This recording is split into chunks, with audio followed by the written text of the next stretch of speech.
আজকের ভিডিওটি বিশেষভাবে তাদের জন্যই যারা এই মহামারীতে সংক্রমিত হয়েছেন। সংক্রমিত হওয়ার পরে কিভাবে আপনি খুব দ্রুত সুস্থ হয়ে উঠবেন এবং একজন সংক্রমিত মানুষের যে ধরনের শারীরিক উপসর্গগুলো থাকে সেই সব উপসর্গ কাটিয়ে খুব দ্রুত সুস্থ হওয়ার উপায় রয়েছে আজকের ভিডিওতে। এর জন্য আপনাদের মাত্র একটি রেমেডি বা নুস্কা প্রস্তুত করে দেখাবো এবং এই নুস্কাটি অত্যন্ত সহজলভ্য কিছু ভেষজ দিয়ে তৈরি করা, মাত্র 4টি ভেষজ। এই 4টি ভেষজ দিয়ে যদি তৈরি করে এই নুস্কাটি কেউ টানা 7 দিন সেবন করতে পারেন তাহলে অবশ্যই তিনি পরিপূর্ণ সুস্থ হয়ে উঠবেন। ভাইরাসে আক্রান্ত হওয়ার পরে একজন মানুষের আগে থেকে যে ধরনের রোগই থাকুক না কেন, ডায়াবেটিস, হাই ব্লাড প্রেশার অথবা শারীরিক পরিস্থিতি যেমনই হোক না কেন এবং যে কোনো বয়সের যে কোনো মানুষ এই নুস্কাটি সেবন করতে পারবেন এবং তাদের কোনো ধরনের কোনো শারীরিক সমস্যা দেখা দেবে না। তারপরেও এক্সেপশনাল হিসেবে কারো যদি কোনো ধরনের কনফিউশন থাকে তাহলে এই ভিডিওর কমেন্ট বক্সে কমেন্ট করতে পারেন। Hello viewers, welcome to my channel family limited. পরিবার ও স্বাস্থ্য বিষয়ক যে কোনো নতুন তথ্য সবার আগে পেতে চ্যানেলটি সাবস্ক্রাইব করুন। এই রেমেডিটি তৈরির আগে একটি কথা বলতে চাই, তা হলো যে 4টি ভেষজ দিয়ে এই রেমেডিটি তৈরি করব তার প্রতিটি ভেষজই গ্রামাঞ্চলে সহজেই পাবেন, আপনি সেটা কাঁচা অবস্থায় পেয়ে যাবেন, আপনি সরাসরি সংগ্রহ করতে পারবেন। তবে কেউ যদি এটাকে শুকনো অবস্থায় বাজার থেকে কিনতে চান তাহলে যে কোনো আয়ুর্বেদিক পণ্য পাওয়া যায় এমন দোকান থেকে, অথবা নিজস্ব এলাকাতে যেসব বাকালি দোকান অথবা বানিয়াতি দোকান বা কিরানির দোকান বলে এই ধরনের দোকান থেকে খুব সহজেই এই ভেষজগুলো সংগ্রহ করতে পারবেন। প্রায় প্রতিটি জায়গাতেই এরকম একটি করে দোকান থাকে, আপনি খুঁজে সেই সব দোকান থেকে নামগুলো বললেই পেয়ে যাবেন। সেই সঙ্গে প্রতিটি ভেষজর আমি বাংলা নাম, হিন্দি নাম, সংস্কৃত নাম এবং এর সায়েন্টিফিক নামটা বলবো, যে কোনো মানুষ খুব সহজেই যাতে সংগ্রহ করতে পারেন। প্রথম ভেষজটি কালো মেঘ, একে হিন্দিতে শঙ্খিনী বলা হয় এবং সংস্কৃত নাম যশস্বিনী বা মহাতিক্তা অথবা তিক্তফলা, যার বৈজ্ঞানিক নাম অর্থাৎ সায়েন্টিফিক নাম হলো অ্যান্ডোগ্রাফিক্স পানিকুলাটা। আয়ুর্বেদের ম্যাটেরিয়া মেডিকা বলছে যে কালো মেঘ তিক্তরস, অগ্নিদীপক, রুচিকর, রেচক, বলবর্ধক, জরাতিসারগ্ন এবং বালকের জন্য শুভপ্রদ। এছাড়া কৃমি, কুষ্ঠ, রক্তদোষজনিত বিবর্ণতা, আমদোষ এবং বিষদোষে উপকারক। এছাড়া আমাদের এই গ্রাম বাংলায় এই কালো মেঘ কিন্তু আলুই নামেও পরিচিত। এর ঔষধি গুণ অনেক বেশি, কাজেই আপনি যদি এই কালো মেঘ সেবন করতে পারেন তাহলে এটি সেবনের ফলে আপনার অগ্নিকৃত, বলবর্ধিনী এবং বালানং শুভতা সদা ইত্যাদি উপকারগুলো পাবেন। যারা এই কঠিন খটোমটো ভাষা বুঝতে পারছেন না তাদের জন্য বলছি, এই কালো মেঘ সেবনে আপনার পেটের সব ধরনের সমস্যা দূর হবে, ঠান্ডা, কফ, কাশি ইত্যাদি দূর করতে পারবেন। সেই সঙ্গে এটি জ্বর, কাশি এবং অরুচিকে দূর করে থাকে। বিশেষ করে পেটের রোগ দূর করতে কালো মেঘ যে কোনো বয়সের যে কোনো মানুষের জন্য চমৎকারভাবে কাজ করে। এছাড়া এটি নার্ভের দোষ বা নার্ভের দৌর্বল্যকে দূর করে থাকে। ডায়াবেটিস এবং হাই ব্লাড প্রেশারের জন্য কালো মেঘ অত্যন্ত ভালো একটি ভেষজ। এইসব রোগকে কালো মেঘ দিয়ে নিয়ন্ত্রণ করা যায়। কাজেই কালো মেঘ সম্পর্কিত যে তথ্যগুলো জানার দরকার ছিল সেগুলো সবই আপনাদের প্রায় জানিয়ে দিয়েছি এবং প্রতিটি কথাই কিন্তু আয়ুর্বেদের ম্যাটেরিয়া মেডিকা অনুযায়ী বলেছি, কোনো কথাই আমার নিজের বানানো নয়। এরপরে যে ভেষজটি আপনাদের দেখাবো তা হচ্ছে বাংলায় বলা হয় গুলঞ্চ। গুলঞ্চ নামেই এটা অধিক পরিচিত, তারপরেও এটাকে সংস্কৃতে বলা হয় গুরুচি এবং হিন্দি নাম হচ্ছে ঘরঞ্চ বা গুরুচ এবং এর সায়েন্টিফিক নাম টিনোসফোরা কর্ডিফোয়া।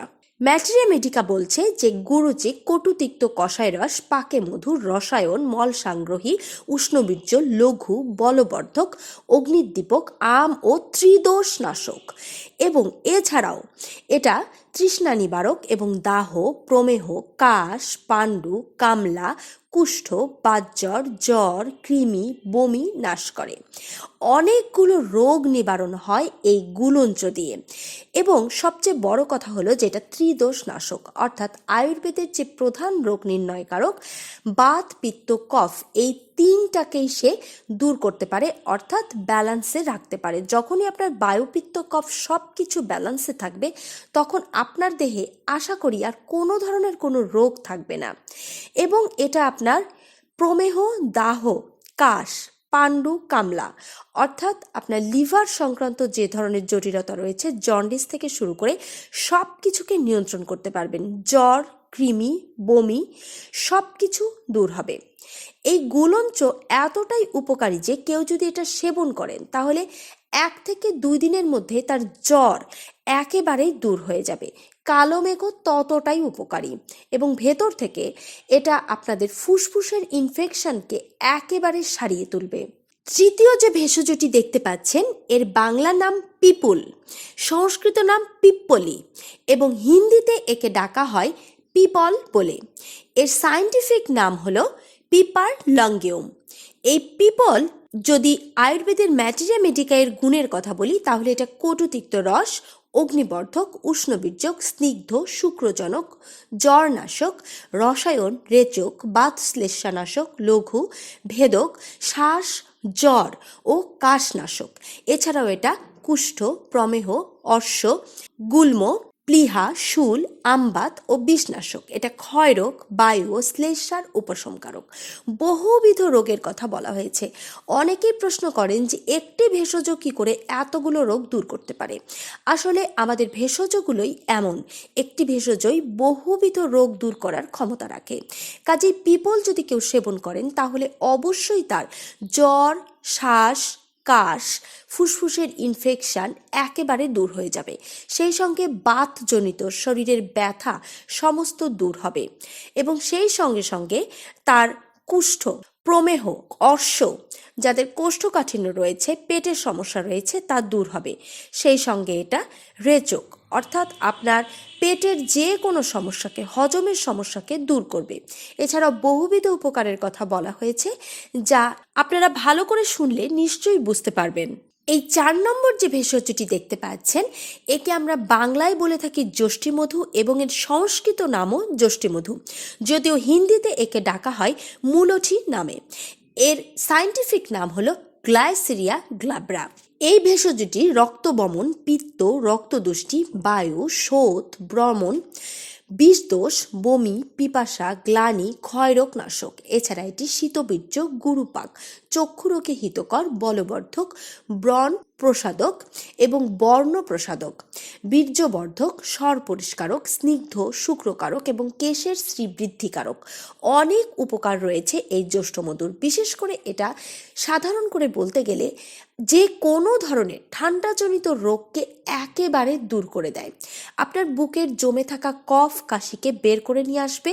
আপনার গলার বা অর্থাৎ স্বরভঙ্গের যে সমস্যা তা দূর করবে। ফুসফুসের ইনফেকশন দূর করবে। পেটের যে কোনো সমস্যা, লিভারের সমস্যাকে একেবারে ভালো করে দেবে। এছাড়াও বহুবিধ উপকার রয়েছে যা বিস্তারিত না বললেও আপনারা শুনলে নিশ্চয়ই বুঝতে পারবেন।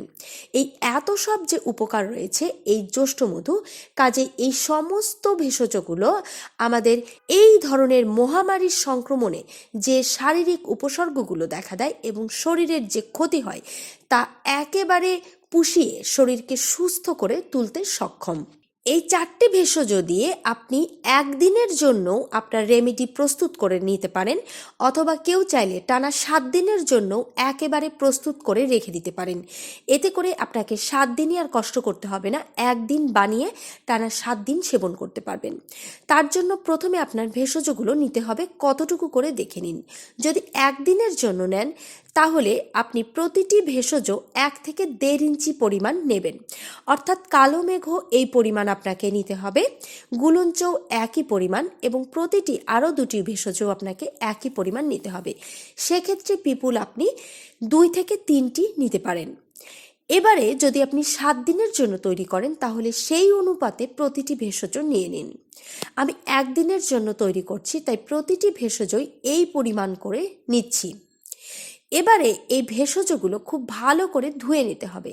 তারপরে একে একেবারে ছোট ছোট টুকরো করে কেটে নিন। খুব ছোট ছোট করে কেটে নিয়ে এটাকে 1 দিনের জন্য 1 লিটার পানিতে ভিজিয়ে দিন। যদি 7 দিনের জন্য করতে চান তাহলে অবশ্যই 7 লিটার পানি দিতে হবে।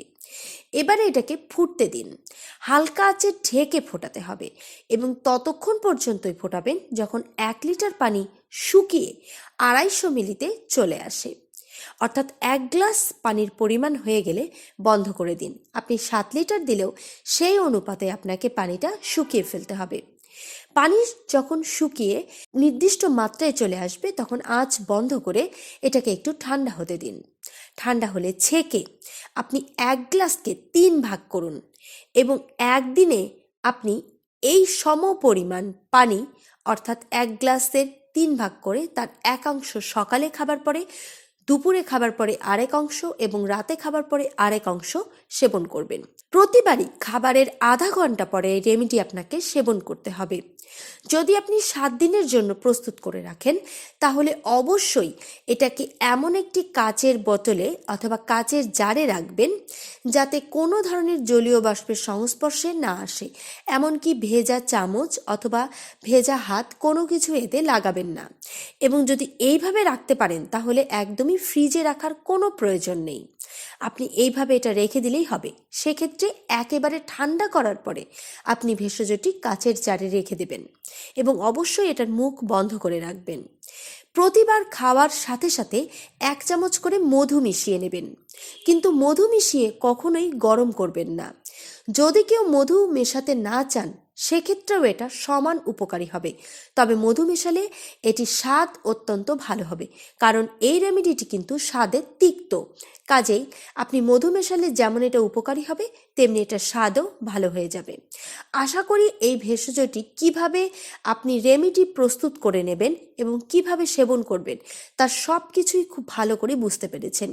এই মহামারীর সময়ে যাতে প্রতিটি মানুষ সুস্থ থাকতে পারে সেই স্বার্থে ভিডিওটির বেশি বেশি শেয়ার করে প্রত্যেককে জানিয়ে দিন। ধন্যবাদ, ভালো থাকবেন।